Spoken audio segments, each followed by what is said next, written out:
Hello dear student, स्वागत है आपके प्यारे से YouTube channel physics bye Sanjeet sir में। हमारा चैप्टर है विलयन।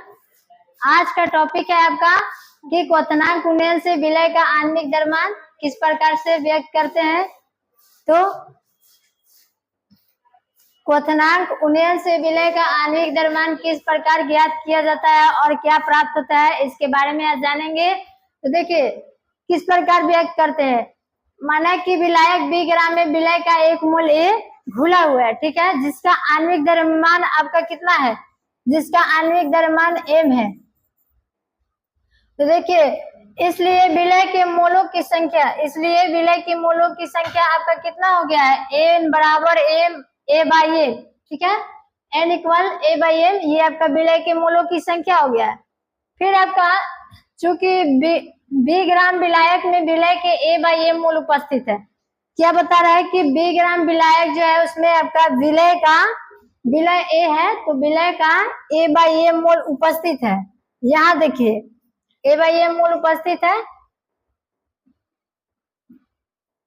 और फिर इसी प्रकार से चूंकि 1 ग्राम विलायक में विलय के a by b Guna m मोल उपस्थित है।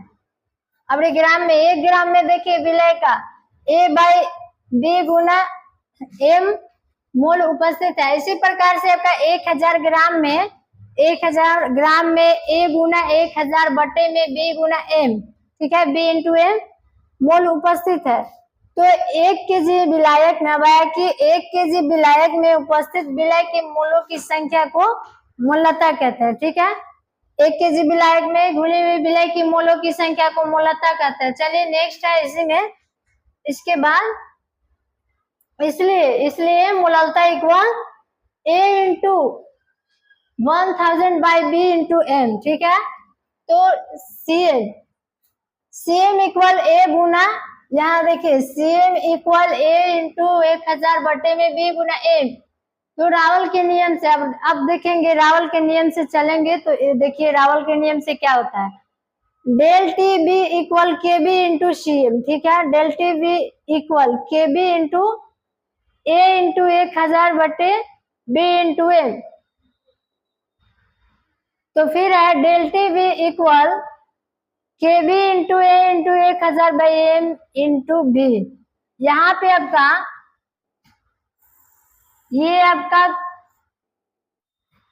यहाँ आपका क्वथनांक उन्नयन से विलय का आणविक द्रव्यमान ज्ञात हुआ है। देखिए m equal K B into A into 1000 by del T B into B, ठीक है। ये जो डेल टी बी है इसको हम यहाँ ला दिए हैं, के बी इंटू ए इंटू 1000 के बटे में आपका डेल टी बी को ला दिए हैं, और यहाँ से m है जो यहाँ चला आया है, ठीक। जहाँ पे आपका a जो है, a विलय का द्रव्यमान, a विलय का ग्राम में भार है। देखिए a जो है यहाँ विलय का ग्राम में भार है और b विलायक के ग्राम में भार है, और m आपका विलय का आणविक द्रव्यमान है। तो इस प्रकार से क्वथनांक उन्नयन से विलय का आणविक द्रव्यमान हम लोग ज्ञात करते हैं, ठीक है। इतनी बात समझ में आ गई होगी। चलिए नेक्स्ट देखते हैं। अब नेक्स्ट क्या है, मोलल उन्नयन स्थिरांक। तो मोलल उन्नयन स्थिरांक क्या होता है, अब इसके बारे में जानेंगे।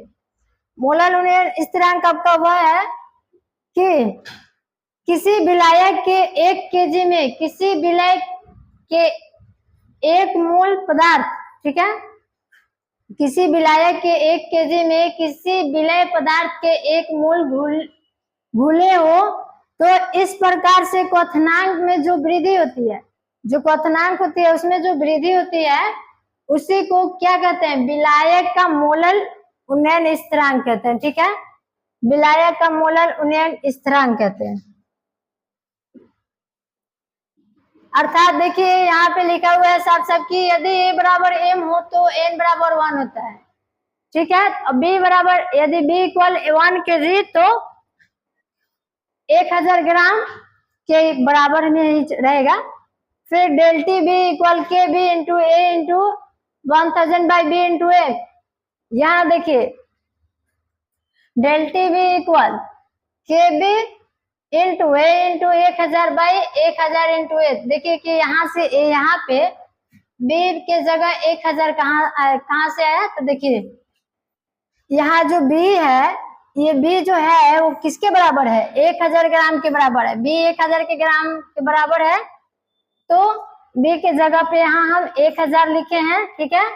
और यहाँ देखिए अब यहाँ पर ए कहाँ से आया? तो देखिए ए जो है एम के बराबर है, इक्वल है, तो यहाँ से हम एम को, ये जो देखिए ए है एम के इक्वल में है, तो यहाँ हम एम के जगह पे ए को ला दिए हैं, तो ठीक है। डेल टी भी इक्वल के भी, देखिए यहाँ से 1000 कैंसिल हो गया, काट देते हैं इसको, जो 1000 कैंसिल हो गया, और यहाँ ए से ए कैंसिल हो गया, तो आपको क्या बच गया? केवल के बी बच गया, केवल के बी बच गया, तो डेल टी भी इक्वल के बी, ठीक है। ये आपका मोलर उन्नयन स्थिरांक है। चलिए नेक्स्ट क्या है? नेक्स्ट है आपका हिमांक। हिमांक क्या है इसके बारे में जानेंगे। प्रत्येक द्रव एक निश्चित ताप पर जमता है, तो उस ताप को उस द्रव के हिमांक कहते हैं। जैसे कि एग्जाम्पल में आपका हो गया कि जल जो है 0 डिग्री सेल्सियस पर जमता है, जल 0 डिग्री सेल्सियस पे जमता है, तो इतनी बात समझ में आ गई। और क्वथनांक में क्या था कि जो क्वथनांक था वो निश्चित ताप पर उबलता था, उबलना प्रारंभ करता था, लेकिन यहाँ पे हिमांक पूछ रहा है, तो हिमांक क्या है? यह कुछ निश्चित ताप पे जमता है, और तो उसी ताप को द्रव का हिमांक कहते हैं, ठीक है। नेक्स्ट क्या है? नेक्स्ट है आपका हिमांक का अवनमन। अब है कि हिमांक का अवनमन क्या है? किसी शुद्ध विलायक में अवाष्पशील विलय को मिलाने से विलय के हिमांक में बने विलय के हिमांक में जो कमी होती है उसी को हिमांक का अवनमन कहते हैं, ठीक है। हिमांक का अवनमन समझ में आ गया। चलिए नेक्स्ट क्या है? इसे हम डेल्टी एफ से सूचित करते हैं, जो हिमांक का अवनमन है उसको हम डेल्टी एफ से सूचित करते हैं। और यदि शुद्ध विलायक का हिमांक, यदि शुद्ध विलायक का हिमांक टी नोट तथा विलयन का हिमांक टी हो, तो हिमांक का अवनमन इक्वल होता है फॉर्मूला आपका कि विलायक का हिमांक माइनस विलयन का हिमांक, ठीक है। तो देखिए हिमांक का अवनमन आपका डेल्टी एफ हो गया और इक्वल टी नोट आपका विलायक का हिमांक हो गया। ये जो है विलायक का हिमांक है ये आपका टी नोट है, यहाँ देखिए, और माइनस विलयन का हिमांक, ये टी है आपका विलयन का हिमांक। तो इतना समझ में आ गया। ये फॉर्मूला है del T F equal T nought minus T. चलिए नेक्स्ट क्या है? हिमांक अवनमन के लिए रावल का नियम। तो देखिए हिमांक अवनमन के लिए रावल के कौन कौन से नियम है, तो इसके बारे में जानेंगे। तो हिमांक अवनमन के लिए रावल के निम्नलिखित 2 नियम है। फर्स्ट नियम आपका है कि देखिए पहला नियम क्या कर रहा है, किसी विलायक में किसी विलय के 1 मोल को घोलते हैं तो हिमांक का अवनमन जो होता है वो विलय के सांद्रण के समानुपाती होता है। तो देखिए यहाँ पे डेल्टी एफ ये आपका हिमांक का अवनमन है, डेल्टी एफ प्रोपोर्शनल सी है, ठीक है। फिर डेल्टी एफ जब साइन समानुपाती के साइन को हटाते हैं तो यहाँ पे आपका के एफ आता है, ये के एफ आ गया, समानुपाती के साइन को हटाए तो यहाँ के एफ इंटू सी एम हो गया। के एफ आपका मोलर उन्नयन स्थिरांक, के एफ आपका एक स्थिरांक है। चलिए नेक्स्ट है सेकेंड नियम। अब सेकेंड नियम क्या कर रहा है कि विभिन्न पदार्थों की समान्वित मात्राएं एक ही विलायक में समान मात्रा में अलग अलग घोली जाती है, ठीक है। तो इसमें जो हिमांक और नमन का मान होता है वो भी समान रहता है। जैसे कि देखिए यहाँ पे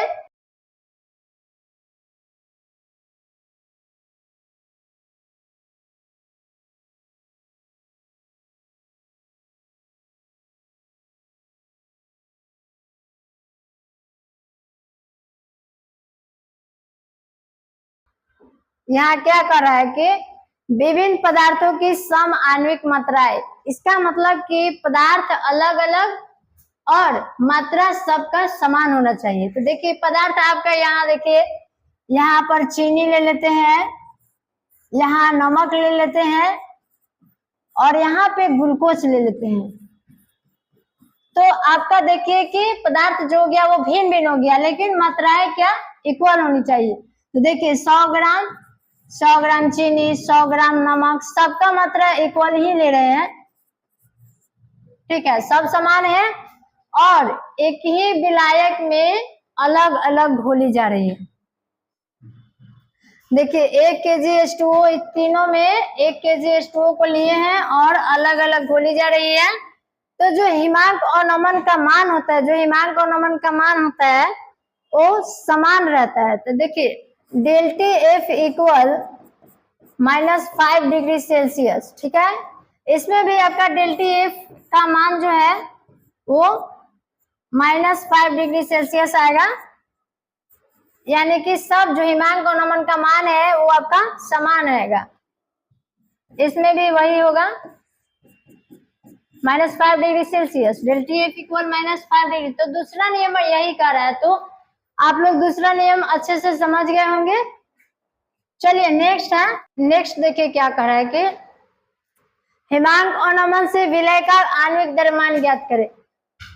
फर्स्ट में क्या था कि उन्नयन क्वथनांक उन्नयन से विलय का आणविक द्रव्यमान ज्ञात करें, लेकिन अब इसमें क्या बोल रहा है हिमांक में कि हिमांक और नमन से विलय का आणविक द्रव्यमान ज्ञात करें। तो चलिए किस प्रकार से ज्ञात करते हैं इसके बारे में आप देखते हैं।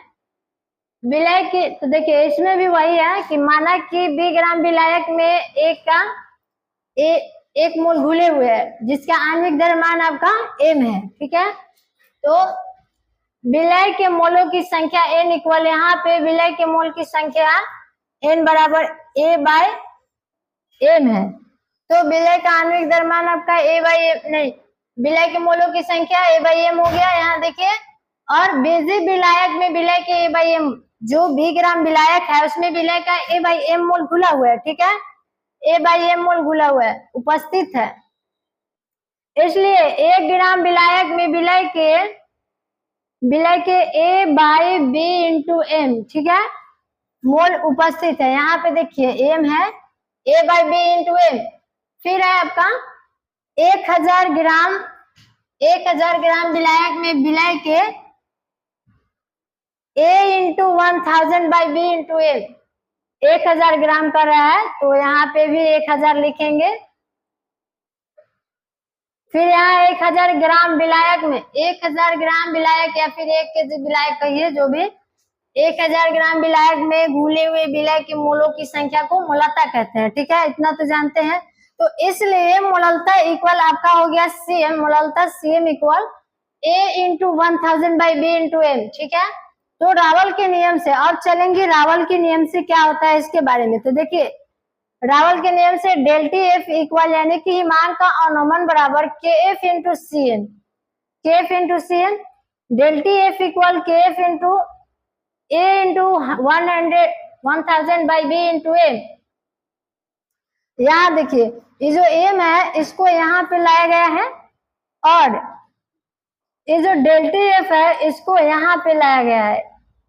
तो m equal KF × a × 1000/डेल्टी f × b। तो यही आपका हिमांक और नमन की आणविक द्रव्यमान ज्ञात हो गया।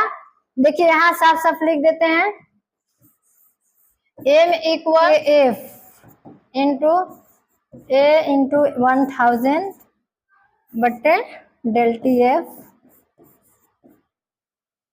× b। यही है हिमांक और नमन से विलय का आणविक द्रव्यमान। m equal KF × a × 1000/डेल्टी f × b, ठीक है। जहां पे आपका यहाँ देखा जाए तो KF जो है हिमांक और नमन स्थिरांक है, KF हिमांक और नमन स्थिरांक है, और डेल्टी एफ जो है हिमांक का अवनमन है, डेल्टी एफ हिमांक का अवनमन है, और जो A है वो आपका विलय का ग्राम में द्रव्यमान है, और B आपका विलायक का ग्राम में द्रव्यमान है, ठीक है, और M जो है वो आपका विलय का आणविक द्रव्यमान है। तो इतनी बात समझ में आ गई। ये आपका फॉर्मूला है जो मोस्ट VVI है, मोस्ट इंपोर्टेंट है। नेक्स्ट है आपका कि हिमांक का अवनमन स्थिरांक,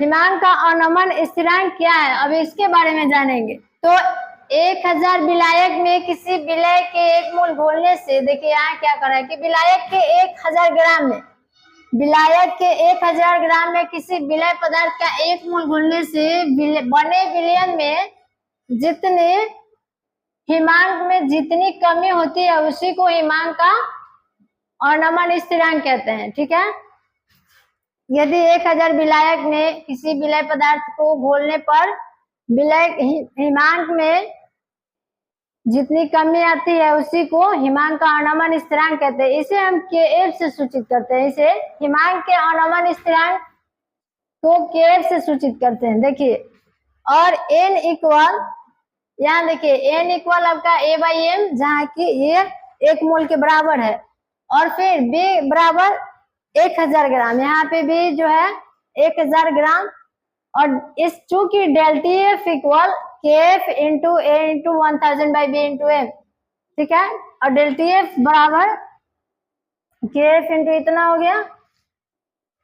ये जो यहाँ देखिए B के जगह पर A को B के जगह पर 1000 लिया गया है, यहाँ देखिए B जो है 1000 ग्राम के बराबर है, इसलिए यहाँ, और एक M के जगह पे, M के स्थान पे A को रखा गया है, इसलिए क्योंकि M जो है, देखिए M जो है वो A के बराबर है। ठीक है, इसलिए यहाँ पे A को पुट किया गया है, तो S यहाँ पे 1000 से 1000 कैंसिल हो गया और A से A कैंसिल हो गया, बच गया आपका K, तो डेल्टी एफ इक्वल K, तो यही आपका ये हिमांक का अनमन स्थिरांक है। देखिए डेल्टी एफ इक्वल Kf, फिर से समझ में आ गई कि हिमांक का अनमन स्थिरांक क्या है। तो आज के लिए इतना ही, फिर पढ़ेंगे नेक्स्ट क्लास में।